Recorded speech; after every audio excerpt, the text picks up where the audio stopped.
दोस्तों, हमारे भारत में इतना धन दौलत था कि इसे लूटने के लिए देश विदेशों 7 समुद्र पार करके लोग आ जाते थे। हमारे देश को कई बार लूटने का कोशिश करा गया। एक ऐसा भी समय था जब हमारे देश को सोने का चिड़िया के नाम से जाना जाता था और कई बड़े बड़े लोग भारत में व्यापार करने के लिए आते थे और यहाँ से अच्छी खासी कमाई करते थे और अन्य देशों के तुलना में भारत बहुत ही आगे था। कई ऐसे लोग थे जो कि भारत को लूटना चाहते थे, लेकिन अफसोस वाली बात उसका कोशिश पूरा ना हो सका। भारत को दुनिया का सबसे प्राचीन देश माना जाता है। विश्व में सबसे पुरानी संस्कृति भारत की संस्कृति को ही माना जाता है। और क्या आपको पता है सबसे पहले भारत देश को किसने खोजा था?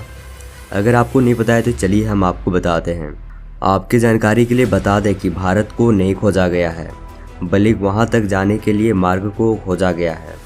लेकिन दोस्तों, इतिहासकार कहते हैं कि भारत का खोज वास्को डी गामा ने की थी और वह समुद्री मार्ग से भारत आया था। यूरोप से एशिया तक के समुद्री मार्ग का खोज का पूरा क्रेडिट भी वास्को डी गामा को ही जाता है। साथ ही वास्को डी गामा को डिस्कवरी ऑफ इंडिया भी कहा जाता है। वास्को डी गामा ने 20 मई 1458 ईस्वी को भारत का खोज की थी, यानी कि भारत जाने तक का समुद्री मार्ग को खोजा गया था। उन्होंने अपने 4 नाविका के साथ भारत की खोज की थी। वास्को डी गामा समुद्र के रास्ते से भारत आया था। साथ ही वास्को डी गामा समुद्री मार्ग से यूरोप से एशिया पहुंचने वाले पहले व्यक्ति थे। इसीलिए यूरोप से एशिया तक का रास्ता खोजने का पूरा क्रेडिट भी वास्को डी गामा को ही जाता है। कहा जाता है कि वास्को डी गामा ने 8 जुलाई 1497 को लिस्बन से भारत का खोज में अपनी यात्रा शुरू की थी। और ऐसा भी कहा जाता है कि वास्को डी गामा ने लगभग 4 जहाज़ों और 170 आदमियों के साथ यूरोप से भारत का खोज में अपनी यात्रा शुरू की थी। वास्को डी गामा भारत में कालीकट बंदरगाह पहुंचे थे। आपके जानकारी के लिए बता दें कि वास्को डी गामा ने 170 आदमियों के साथ भारत की यात्रा शुरू की थी, लेकिन उनमें से कई लोग बीच रास्ते में ही गंभीर बीमार का शिकार हो गए और उसमें से कुछ ही लोग भारत पहुंच पाए थे। वास्को डी गामा को भारत का खोज करने के लिए काफ़ी मुश्किलों का सामना करना पड़ा था। वास्को डी गामा भारत की खोज करते करते पहले अमेरिका पहुंच गए थे।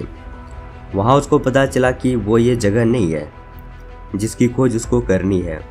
उसको अभी काफ़ी लंबा रास्ता तय करना था। यही सोचकर कैप ऑफ गुड होप से हिंद महासागर में दाखिल हुआ, लेकिन इस लंबे और थका देने वाले सफ़र में उसके कई साथी बीमार भी पड़ गए थे। इसको देखते हुए उन्होंने मोजाम्बिक में रुकने का फैसला किया और वहाँ के सुल्तान को उन्होंने कई बेशकीमती तोहफे भी दिए और बदले में भारत की जानकारी और रास्ता भी जाना। यहाँ से उन्होंने अपने ज़रूरत के हिसाब से खाने पीने का सामान भी ले लिया था। आखिरकार लंबे समय के बाद 20 मई 1498 को वास्को डी गामा ने भारत के कालीकट के धरती को छू ही लिया। ये वही जगह था जिसकी उसको तलाश थी। यहाँ पर हर वो चीज़ थी जिसको यूरोप के लोग खरीदते थे। यहाँ पर वह कालीकट के राजा से मिला और उसको व्यापार के लिए राजी किया। 3 महीने कालीकट बिताने के बाद पुर्तगाल चला गया और इस पूरे सफ़र में उसके साथ केवल 55 नाविक ही वापस जिंदा पहुँच सके। 1499 तक लिस्बन पहुँचने तक भारत की खोज की खबर हर जगह फैल सी गई थी। इसके बाद 1502 में पुर्तगाल का राजा ने वास्को डी गामा के नौसेना के साथ भारत भेजा। इस बार उसका मकसद कालीकट के आसपास के इलाकों पर अपना अधिकार जमाना था। उसने कालीकट पर कई बड़े हमले किए, जिसके बाद राजा को संधि के लिए विवश होना ही पड़ा और ये वास्को डी गामा के लिए सबसे बड़ी जीत साबित हुआ था। इस जीत के बाद 1502 में वापस पुर्तगाल चला गया और 1522 में दोबारा भारत आया। कुछ समय यहाँ रहने के बाद 1524 में उसका तबीयत बिगड़ सी गई थी।